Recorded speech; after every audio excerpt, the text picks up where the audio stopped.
अभी आपको बताएं कि मुल्तान में बोसन रोड पर वाक़ शॉपिंग प्लाजा में आग लग गई है। रेस्क्यू हुकाम ये बताते हैं कि प्लाजा में कायम फूड कोर्ट पर बड़ी तादाद में फैमिलीज मौजूद हैं और रेस्क्यू टीम्स मौके पर पहुंच गई हैं और आग पर काबू पाने की कोशिशें की जा रही हैं। ये इंतहाई इब्तदाई मालूमात हैं जो हम आपको पहुंचा रहे हैं। आप मनाजिर देख सकते हैं। मुल्तान में बोसन रोड पर वाक़ शॉपिंग प्लाजा में आग लगी है। इस पर बात करेंगे डॉन न्यूज़ के रिपोर्टर तासर सुबहानी से। तासर, इस वक्त क्या सिचुएशन है? क्या एग्जिट जो वेज हैं या एग्जिट के लिए रास्ते हैं उनका लोगों को इल्म है?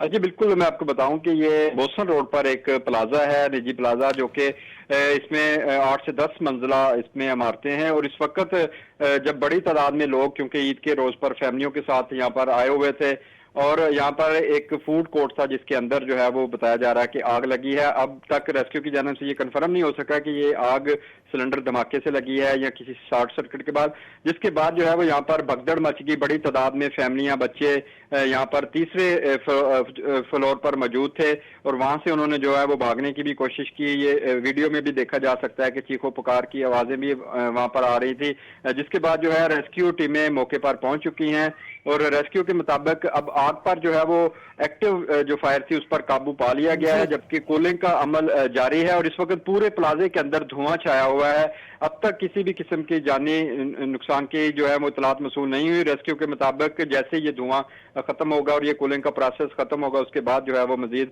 वजूहात आग लगने की सामने आएंगी। जी हाँ सर, बहुत शुक्रिया, आप इस बारे में हमें अपडेट कर रहे थे।